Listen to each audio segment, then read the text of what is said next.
Good morning, good afternoon, good evening, guys. Welcome to Otaku. Chris is talking, and this is my prediction video / discussion video for Nanatsu no Taizai chapter 230. Won't be a chapter of 7 Deadly Sins this week, so I thought to myself, you know what, as I have loads of time on my hands, I'm trying to make a video a day, so hopefully this will be alright. I definitely wanted to talk about some of the awesomeness that we should be expecting in next week's chapter, Monday or Saturday. It normally drops between Saturday and Monday, so this is the perfect time to talk about it. Now, if you're new to my channel, please do subscribe, as I make regular otaku content, manga, anime reviews, as well as other Rick and Morty stuff as well. So if you want to see those stuff on a regular basis, do subscribe and check out the links down below on my Instagram, my Twitter, and on my Facebook. So hopefully things will be all good, and my Snapchat will be somewhere on the wall over there. Now, enough of that plug, and let's get into the meat of this topic. Okay, now the reason I personally wanted to talk about this chapter is because I think that this is going to be one of the most hypest chapters since ESCANOR versus Estarossa. Legit.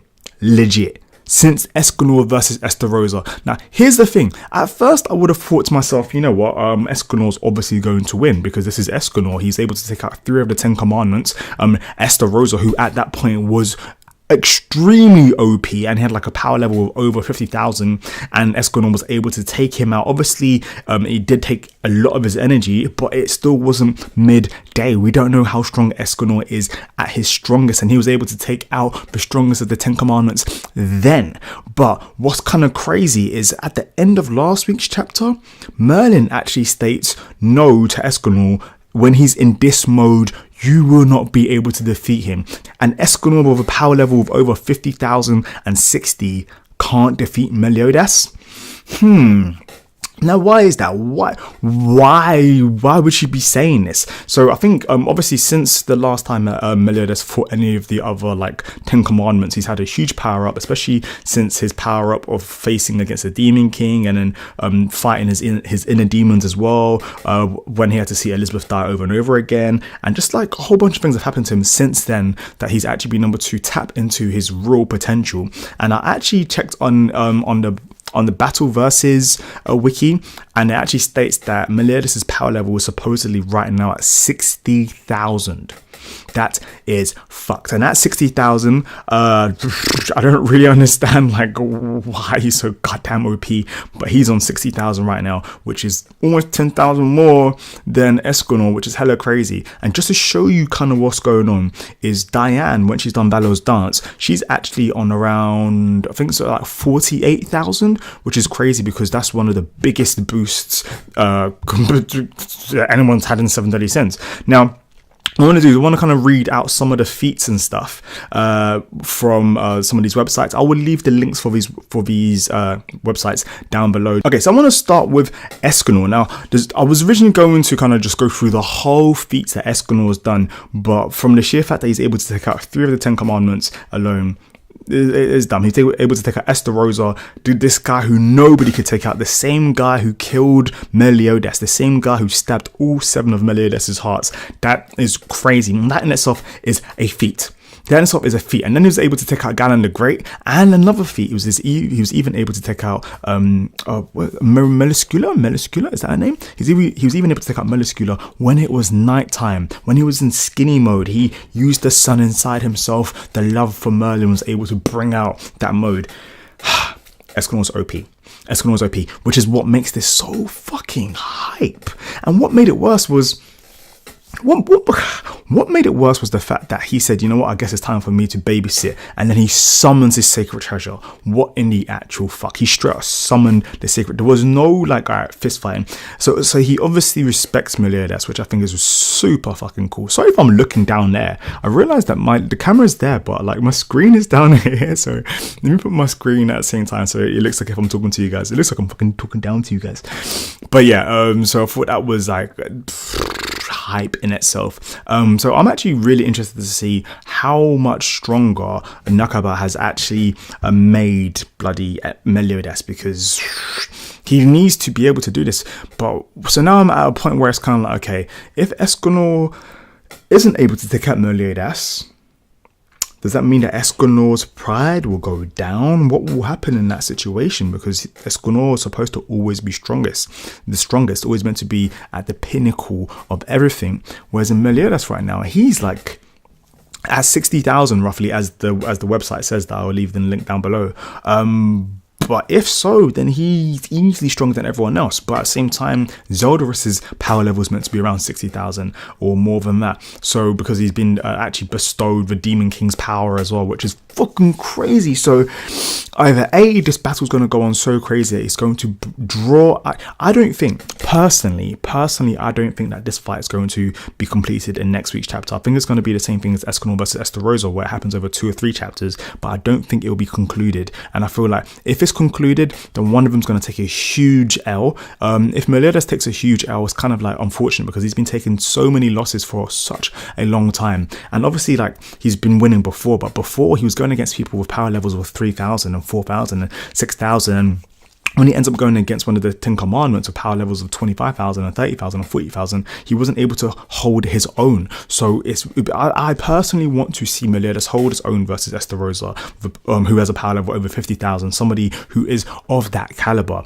And we haven't, like, I want to see how Meliodas' attacks and abilities will affect Escanor. Like, what do you guys think? Because obviously he's got all the full counters. So let me read out the magical abilities he has. Okay, what's crazy? So I'm just going to quickly go through it. So Meliodas has immense speed, all right, as well as he's a master swordsman.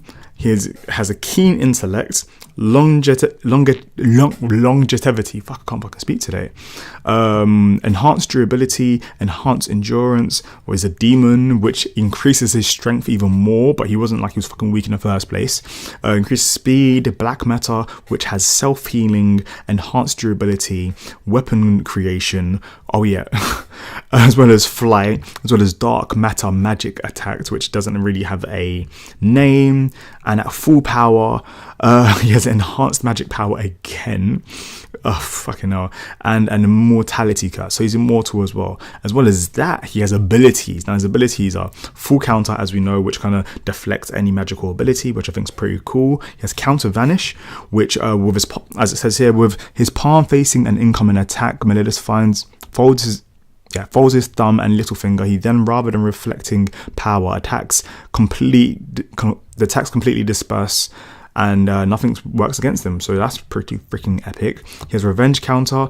Meliodas turns off his ability so that he can take damage. After Meliodas has taken enough damage, he charges his blade with power and strikes his enemy with it. This is considered to be Meliodas' ultimate attack. Has an average survival rate of 0.2%. So we know that he can do that. So if Meliodas really needs to, he can do that. Okay, so he also has enhancements. He has enhancement Hellblaze. What the fuck? Divine Slayer. Okay, so Meliodas is fucking OP. But if we now go to Escanor. Okay, so we also know that at nighttime he's extremely weak. During the daytime he's meant to be the pinnacle. So if Nakaba Sensei actually manages to let us know what time it is currently in their verse, then we can try and gauge the power levels of where it's supposed to be at, I guess. Okay, so blah blah, massive. Okay, speed. Estarossa speed, massively hypersonic. Okay, via power scaling from Meliodas, even nighttime Escanor can dodge attacks from the Vampire King without much trouble. Okay, lifting strength, at least class G+, far stronger than sealed Meliodas. Striking strength, street class. What are we talking about? Are we talking about him when he's in his skinny mode, or are we talking about him when he's in strength mode? What is this? Oh no, just going through it. Okay, durability unknown, likely large mountain level. Stamina, which I think is kind of downscaling it because he was able to go against Estarossa. And if Estarossa is able to take like city damage attacks, then I'm going to guess that Escanor can take more than city level attacks. Stamina superhuman, range extended melee range, intelligent. Escanor is almost completely useless in combat during the night. We know it's daytime, so it's fine. Weakness, Escanor has no control over his sunlight ability. He will continue to grow in strength depending on what time of day it is, and his power becomes completely unmanageable at its peak. Crazy. So it says here, feats easily overpowered Galan, who single-handedly defeated every member of the Sins outside of MELIODAS, which is crazy. Notable attacking techniques: Sunshine is one of the duality. He's the weakest amongst the Holy Knights, so we know all of this. Charge and Fire, literally meaning fill and emit. Rita is able to absorb the immense heat and energy Escanor emits during the daytime, granting him better control and allowing him to release them in concentrated bursts to destroy the target. Sacred Treasure release. Escanor unleashes all of the heat. Okay, by the way, I'm reading the Escanor ones because we know about the MELIODAS ones. MELIODAS has been in a series since fucking chapter 1. Escanor, he hasn't really been here that much, so it's not like we would be able to remember it. And also, I kind of want to go through this with you because to write all of this down, I'd literally be copying and pasting. So I want to kind of just pick and choose what we're talking about. So Escanor unleashes all of the heat energy he has stored within Rita. A massive burst of light, annihilating his surroundings with a massive blast that outside onlookers can mistake for the sun itself. Radiation during the day is able to radiate intense light and heat from his body, capable of dispelling all darkness around him and burning anything it shines upon. Nighttime, during nighttime, Escanor strength plummets. Okay, we know this. Okay, so MELIODAS has way more in his like arsenal, which is pretty crazy. And we also know that MELIODAS can also regenerate as well as being immortal, as well as super speed. And so it's kind of like, what the fuck? But we know that Escanor's speed is technically supposed to be at the fastest, especially because he was going against someone like Estarossa. And Estarossa, he was able to easily take out someone like MELIODAS, who way back when we got to see how fast MELIODAS was when he fought Ban during that main fight, and basically time had stopped and he managed to punch Ban, and Ban is meant to be the fastest one of the 7 deadly sins. Basically, long story short, Escanor is fucking super powerful, super fast, super everything, can't be beaten. But the MELIODAS has so many hexes, as well as his immortal, as well as he can regenerate, which kind of defeats the whole purpose of immortality.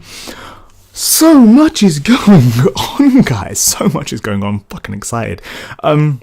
From what I've said, what do you guys think? Who's your money on? This is the Conor McGregor versus Mayweather fight of the 7 deadly sins, of anime, of manga, of all these series. Because personally, apart from like the obvious world destroyers and like bloody, I don't know, like those people with power levels that can destroy bloody Milky Ways and all that kind of just some Gurren Lagann kind of level OP powers, I would honestly say that the 7 deadly sins are amongst some of the strongest anime characters that we've come across who are on Earth. Alright, so because normally it's kind of like the only other people will be Dragon Ball Z, but we don't really class them because honestly, if they wanted to, they can just get rid of the planet because they can breathe in space. Whereas in with the 7 deadly sins, it's kind of like, Can you? But once again, maybe the demons can. Who knows? They don't really need to breathe, or do they?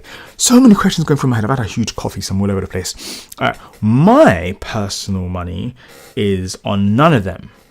Boom. I'm betting on green. If any of you have been to a casino, who, if you're old enough, then you know there's black, red, and then there's green. The chance of green is so fucking slim, but if you get it, you win the big boy money. My money's on green purely because I don't think that this fight will be solved right now. Otherwise, one of them will take a huge L. If Escanor takes the L, it's really going to affect the series and his personality and take away the whole like how strong he is, unless they mention somehow that it is the time of day and where he's supposed to be, because right now MELIODAS is on power levels over 60,000. The power level that Escanor had, it wasn't midday, it was like 11:30 or something last time when he's fighting Estarossa, and then his power level is 50,000.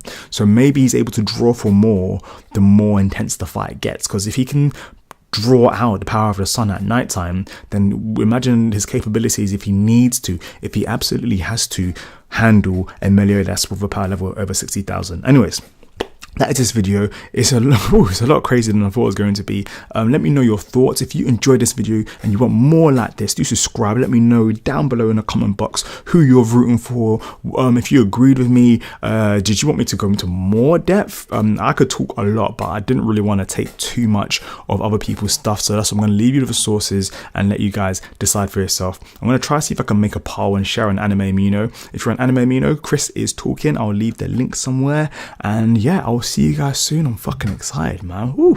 Have a great day, guys. Peace.